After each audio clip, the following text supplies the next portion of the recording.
টি-20 বিশ্বকাপের কাউন্টডাউনের শেষ পর্যায়ে এসে টুর্নামেন্টের ভবিষ্যৎ নিয়ে নতুন করে সংকট দেখা দিয়েছে। বাংলাদেশকে কেন্দ্র করে তৈরি হওয়া অনিশ্চয়তা এখন একক কোনো ইস্যু নয়। নিরাপত্তাজনিত উদ্বেগের কারণে ভারতের মাটিতে নিজেদের ম্যাচ সরিয়ে নেওয়ার দাবি জানিয়ে অনড় বাংলাদেশ ক্রিকেট বোর্ড।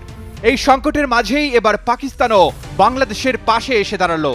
পাকিস্তানের সংবাদ মাধ্যম জিও সুপারের প্রতিবেদনে বলা হয়েছে, বাংলাদেশ সরকার ও বিসিবির নিরাপত্তাজনিত উদ্বেগকে ইসলামাবাদ স্বীকৃতি দিয়েছে। তাই বাংলাদেশের দাবি বাস্তবায়ন না হলে পাকিস্তানও বিশ্বকাপে অংশগ্রহণ পুনর্বিবেচনা করতে পারে। এই পরিস্থিতির শুরুটা ঘটে মুস্তাফিজুর রহমানের আইপিএল থেকে বাদ পড়ার ঘটনায়।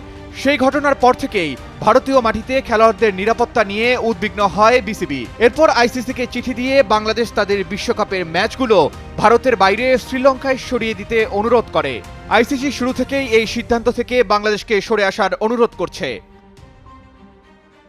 আইসিসির প্রতিনিধি দল ঢাকায় এসে বিসিবির শীর্ষ কর্মকর্তাদের সঙ্গে বৈঠক করলেও বাংলাদেশ নিজের অবস্থান থেকে সরে আসেনি। বৈঠক শেষে বিসিবি জানিয়েছে, তারা ভারতে না গিয়ে খেলার সিদ্ধান্তে এখনো অটল।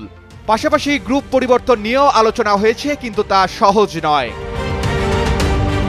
বাংলাদেশ সরকারের পক্ষ থেকে পাকিস্তান সরকারের সঙ্গে যোগাযোগের পর এই অবস্থান আরও জোরালো হয়। জিও সুপারের প্রতিবেদনে বলা হয়েছে, পাকিস্তান সরকার ও পিসিবি মনে করছে বাংলাদেশকে জোর করে ভারতে খেলতে বাধ্য করা যাবে না। বাংলাদেশের দাবি না মানলে পাকিস্তানও বিশ্বকাপে অংশগ্রহণের সিদ্ধান্ত পুনর্বিবেচনা করবে এবং ভারত যেন বাংলাদেশকে চাপ দিতে না পারে সেটিও তারা পর্যবেক্ষণ করবে। পাকিস্তানি গণমাধ্যমের দাবি, পৃথিবীর শীর্ষ পর্যায়ে এমন বার্তা দেওয়া হয়েছে যে বাংলাদেশের ম্যাচ ভারত থেকে না সরালে তারা সবাইকে চমকে দেওয়ার মতো সিদ্ধান্ত নিতে পারে। তবে আইসিসির সময় এখন খুবই সীমিত। বিশ্বকাপ শুরু হতে আর 1 মাসেরও কম সময় বাকি।